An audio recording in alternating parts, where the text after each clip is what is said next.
रुको जरा, सबर करो। बोला धक्का बुक्की नहीं करने का, आराम से लेने का। हाँ। দীর্ঘদিন প্রেমের পর প্রেমিকাকে ফেসবুকে ব্লক করে দেয় প্রেমিক, তাই বিয়ের দাবি নিয়ে প্রেমিকের বাড়িতে হাজির প্রেমিকা। বিয়ের আগে ফিজিক্যাল করতে যখন ওর সাথে দেখা করতে ফিজিক্যাল সবই হয়েছে আমাদের মধ্যে।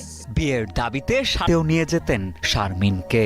শুক্রবার দিনও ওদের বাসায় নিয়ে আসছে আমার, কিন্তু এই যে উপরে কিন্তু সাথে নিয়ে আসছে। জিজ্ঞাসা করেন হচ্ছে ও আসছে, ঠিক আছে। আমি বাসাতে চিনি কিভাবে, ও আমার না দেখালে আমি চিনবো কিভাবে। তো ওর আমার মুড়ি বাজদা ছিল, 1 ঘন্টা 2 ঘন্টার মতো ছিলাম আর কি। তারপরে বাসায় চলে গেছি আমি। কিছুদিন আগে প্রেমিক মাহফুজ ওই মেয়ের সাথে সব রকম যোগাযোগ বন্ধ করে দিলে বাধ্য হয়ে ছেলের বাড়িতে এসে বিয়ের দাবিতে অনশন করছেন শারমিন নামের সেই তরুণী।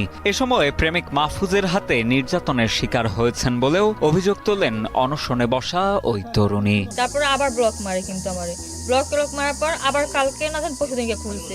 খোলার পর আবার একটু মনে করেন দেখা করে, তারপরে কথাবার্তা বইলা ও আবার আমার ব্লক করে। তারপর আমি কালকে বাধ্য হয়ে আমি বাড়িতে আসছি। শুনছি যে এই বাড়িতে একটা মেয়ে আসছে কালকে রাতে, আসার পরে নাকি কিছু মারধর হয়েছে। এ বিষয়ে প্রেমিক মাহফুজের সাথে কথা বলতে চাইলে তিনি ক্যামেরার সামনে কথা বলতে রাজি হননি, উল্টো সাংবাদিকদের উপর চড়াও হন তিনি।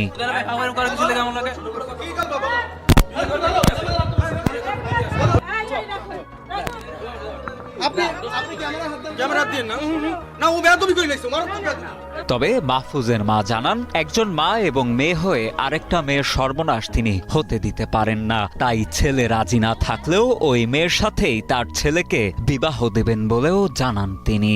আমি কই আপনারা বিয়ে পড়ায় দিয়েছেন, আমার কোনো আপত্তি নেই ভাই বাবা, আমার কোনো আপত্তি নেই, এতে আমার কোনো আপত্তি নেই। কারণ আমার ও যদি আরো 5টা ছেলের সাথে যদি সম্পর্ক করিয়া আমার ছেলের সাথে আসে, ও যদি সংসার করতে পারে ও করুক, ও সংসার করতে পারবে না, এটাও আমার ওই ইসে লেখা থাকবে। ও যদি সংসার যদি না করতে পারে বা কোনো সমস্যা, আমারই যেন কেউ দায়ী করে না। ওরে যদি ও যদি ওরে মারিয়ে ফেলায়, ও জেল ওর ফাঁসি হইবে, আর ওরে যদি ও মারিয়ে ফেলে ওর ফাঁসি। ব্যাপারটা যাতে ম্যাচুয়াল হয় এবং ভালোভাবে হয় এবং মেয়ে ছেলে উভয়কে পায়, এই ব্যবস্থাটা আমি করতেছি। এবং সামাজিকভাবে যেটা হয় আর কি, আইনগত এবং সামাজিকভাবে এই জিনিসটাই আমরা করতেছি।